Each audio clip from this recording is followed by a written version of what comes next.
Hey guys, Professor Bill, Comic Book University, an Amazing Spider-Man issue number 51. This is spectacular. I am loving this. We're back. Listen, I'm going to say a whole lot of amazing things about this comic book. So if you didn't read it yet, just know you should go read it.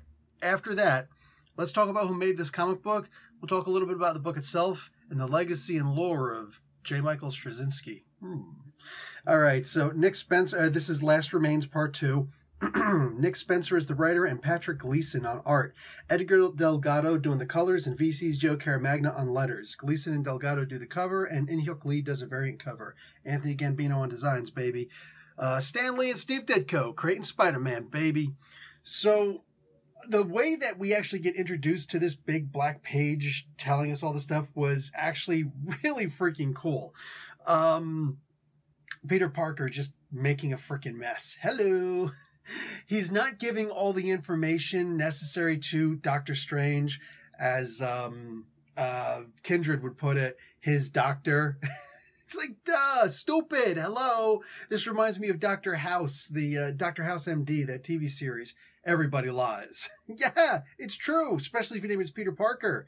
You're always making up some kind of a freaking excuse. Even when people know that you're Spider-Man, you got all these crazy things going on. It's like you're still always making excuses, brah. And in this particular one, he's still not taking responsibility for himself. Now, does he know the sin that he has to admit to? I don't know. Maybe in reality, what Harry is doing is that if this is in fact actually Harry, mind you, just because Norman Osborn said that it's actually Harry doesn't mean that it really is him. But we're going to go for now that, for me at least, I'm 80% sure, maybe 85. I'm going to stick at 80. 80% sure this is in fact Harry. With that being the case, and where this comic book issue ends, interesting, the big question is the thing that he has to admit that he's actually at fault, not just responsible, but at fault for all the people who died in his life, that he's actually at fault. Does that have to be his mea culpa? Because saying that he takes responsibility and all that stuff is one thing, but I mean, how many times does he actually have a breakdown moment that's not in a Chip Zdarsky Daredevil book? See last week's Daredevil, right? Guys, I'm telling you, man, this is just the speculation you can make off of this book is insane. But what we see is Peter, he's running around and he's trying to get back into the astral plane so he has a chance to try and see what the hell it is that Kindred is doing. If Kindred is in charge of his own pocket version of hell, and mind you, hell is, there's lots of different hells. There are lots of different Satans, a lot of different, demons who call themselves the original Satan in the Marvel Universe, right? And they all have their own version of hell, whether they call it limbo or something else. It's all, and many of them just call it hell. So we don't know what Harry, aka Kindred, is actually in charge of. Maybe it does have something to, maybe it's like a subsection, a quarantined off section of hell proper with Mephisto. After all, Mephisto has very close ties of taking the soul of Peter Parker, taking the marriage, taking something, some kind of Faustian deal, right? He's very closely tied with the spiders. And I love the idea that it seems as though we're actually exploring that more.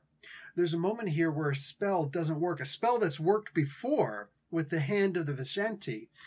And Doctor Strange rattles off something like, you haven't by chance made a deal with your... No, it's impossible. But he has one more day. Even, what's his name? Doctor Strange can't mention it, right? There are wards and protections against naming that storyline, which shall not be named. One more day again. I actually liked One More Day. I'm one of the rare people. I think I lose 20 subscribers every time I say that. Oh, well. I'm not here to lie to you or bullshit you and, be like, oh, well, I'm going to say all the things you want me to say so that I'll keep my script. No, I'm going to say what I actually feel. And if you dislike what I've got to say, give me a counterpoint. You might sway me, you know what I'm saying? But I'm going to respect everybody's opinion either way. That's just who I am, So this references back to the J. Michael Straczynski run, which is an amazing run. I mean, am I right? If you haven't read it before, consider jumping on. Issue number 42, which it actually gives the editor's notes to in this, which, yes, it tells you where the first introduction of the Hand of the Vishanti came from. And it basically led Spider-Man to try and stop, and he wound up killing this character called the Shade. He wasn't really all bummed out about that, but he did wind up, he wound up losing MJ even further, very similar to what's happening lately with Spider-Man. These two crazy kids, why don't they just work it out? But what's interesting is that there's an editor's note in that book, in this very key moment that we're supposed to be going back to look at, that talks about Doctor Strange into the Other Side of Darkness, it's called. Doctor Strange, The Other Side of Darkness. Now, that was supposed to be a series that J. Michael Straczynski was supposed to write. He even says in the book, it hasn't been written yet. And apparently it hasn't been written to this day. And we're talking, a decade later, something like that? Forever later. This series started in 1999. Issue number 42, obviously, month by month. And a couple times it was weekly or bi-weekly and bi-monthly. Anyway, boom. Go do that. So anyway, it was, however, referenced again. And I had to actually look up. I had to look this one up. It was referenced again several years later in Friendly Neighborhood Spider-Man, issue number 24, Amazing Spider-Man, the 1999 volume, number 42, and then Friendly Neighborhood Spider-Man, issue number 24. The numbers reversed. Interesting. Like a 69 situation. I meant yin and yang, or in and yo. You get it. So that was cool. And of course, that title was called The Other Side of Darkness, but it was Spider-Man, The Other Side of Darkness. He never made Doctor Strange, The Other Side. But he did give what happened when Spider-Man came in, with the Spider-Man and was actually on the other side of the door, that Doctor Strange that he met was actually from the future, and so on and so forth, and it was beautiful. It was beautiful! So I actually really dug on that. So the idea is that by even mentioning that, it harkens back to showing in a very good way that Spencer has read these books before. He understands these books. I'm sure different than the way that we, or that anybody else, reads. 10 people could read the same book, come out with, 10 different stories. But the idea that he's actually read these books, he's referring back to these books, he's letting us know, hey guys, really good stuff here, giving us an idea of what else could possibly happen. Also, obviously, the references back with the Black Cat books recently. I don't even know if that series is still running or not, but I remember reading when she broke into Doctor Strange's Sanctum Sanctorum. That was actually really cool. I dug on that. I'm going to comment on the art right now. The whole, this is not my ominous face, or I don't have an ominous face, or this is my ominous face. Little things like that. They made the book. If somehow you didn't like the writing, which I'm okay if you didn't like the writing, but if somehow you didn't, moments like that captured by pen on paper, God. To me, this book is already on a high enough plateau, regardless of who's drawing the book. It was great when Otley was drawing it. I liked all the guest appearances here and there. But now we got Patrick Gleason on this book. And to me, it just elevates the book even higher, to the point where I'm almost scared it's going to start teetering. You can only make buildings but so high without a good base on the bottom. But all the editor's notes that we continuously get, and to really good issues of Spider-Man or something else to that effect, it tells me that the base is solid.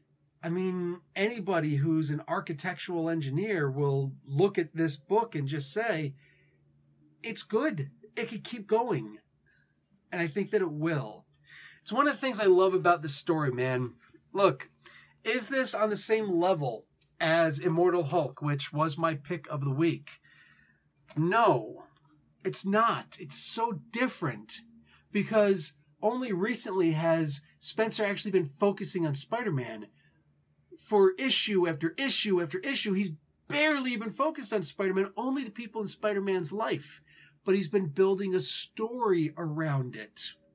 And Spider-Man keeps on leaning back into that story the further that we progress. So the more that we're seeing Spider-Man now, the more we're seeing how these other stories have and are affecting him. I'm really curious, like when Boomerang is going to show back up again. I guess they just don't need the levity right now, which is basically what the character was created for, or at least as far as this series is concerned. And the superior foes. This book, though, man, holy crap. It just doesn't stop. And there's a reason why I'm comparing it to the Immortal Hulk right now.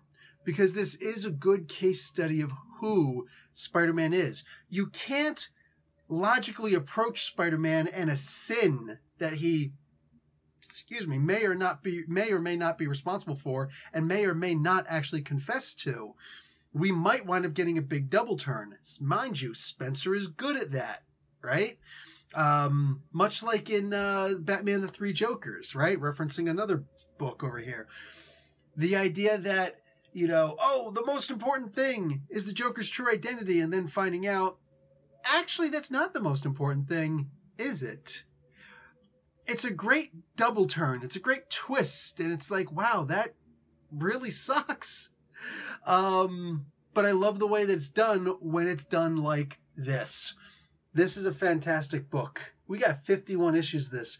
I'm genuinely cool with the idea of it going another 50. You know what I'm saying? If that's the story that Spencer wants to tell. Honestly, that's up to him. If he writes it, I'll read it. It's like that.